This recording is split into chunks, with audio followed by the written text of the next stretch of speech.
One weapon changed everything. Empires that mastered it conquered continents. Those that ignored it vanished from history. The composite bow didn't just kill soldiers, it killed entire civilizations. For over 2,000 years, this curved piece of wood, horn, and sinew determined who ruled the world and who became dust beneath their horses' hooves. The Roman legions were unstoppable. Their discipline, their formations, their iron will had crushed every enemy from Gaul to Egypt. Then they met the Parthians at Kari in 53 BCE. 7 legions marched into Mesopotamia. The Parthian horse archers circled them like wolves. Roman shields meant nothing. The composite bows punched through armor at distances the Romans couldn't match. 20,000 legionaries died. Another 10,000 were captured. Rome never fully recovered in the east. The composite bow was a masterpiece of ancient engineering. Craftsmen laminated wood, horn, and sinew in precise layers. The horn compressed on the inner curve. The sinew stretched on the outer curve. This stored exponentially more energy than simple wooden bows. A composite bow could launch arrows over 500 meters with penetrating power that made contemporary armor obsolete. Construction took over a year. The result was worth the wait. Genghis Khan understood what others didn't. The composite bow wasn't just a weapon, it was a system of warfare. Every Mongol warrior carried 2 bows and multiple quivers.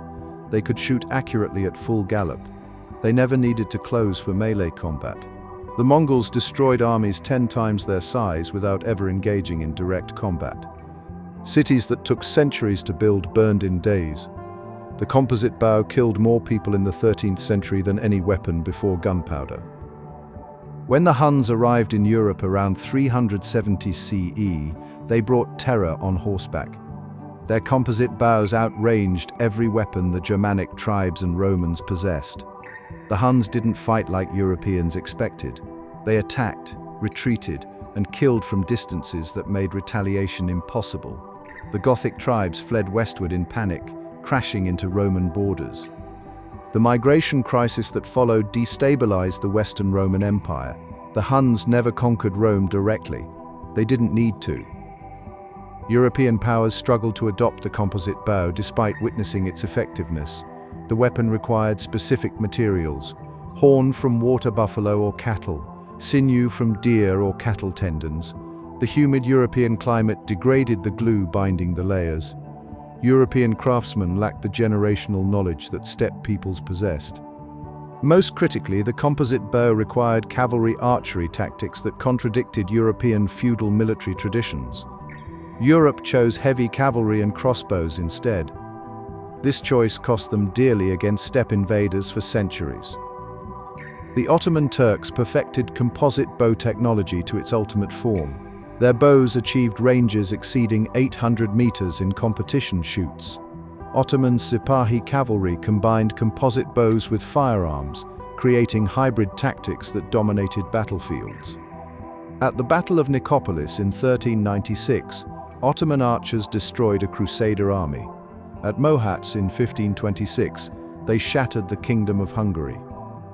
The composite bow remained in Ottoman military service until the 19th century, long after most armies had transitioned fully to firearms. China invented gunpowder and built the Great Wall, yet steppe nomads with composite bows repeatedly conquered them. The Mongols established the Yuan dynasty. The Manchus created the Qing dynasty. Chinese armies were larger, better supplied, and technologically advanced in many areas. None of it mattered against mounted archers who could strike and vanish before infantry could respond. The composite bow exploited the fundamental weakness of agrarian empires: mobility. Nomadic warriors lived on horseback. Chinese soldiers didn't. The composite bow had one critical vulnerability that eventually ended its dominance. Expertise required decades to develop. A skilled horse archer trained from childhood. Firearms required weeks of training to achieve battlefield competency. As gunpowder weapons improved in reliability and power during the 16th and 17th centuries, the economic calculation shifted. Empires could field larger armies of musket-armed infantry faster and cheaper than training elite horse archers. The composite bow remained superior in skilled hands, but skilled hands became too expensive. For over 2 millennia, the composite bow determined the fate of civilizations. It enabled the Scythians to dominate the steppes. It allowed the Parthians to humiliate Rome. It carried the Huns into Europe and the Mongols across Asia. Every empire that mastered it gained a decisive advantage. Every empire that faced it without adequate response paid in blood and territory. No weapon in pre-gunpowder history matched its combination of range, power, and mobility. One weapon, thousands of years, countless empires risen and fallen. The composite bow proved that technological superiority determines survival. The empires that adapted thrived. Those that didn't disappeared.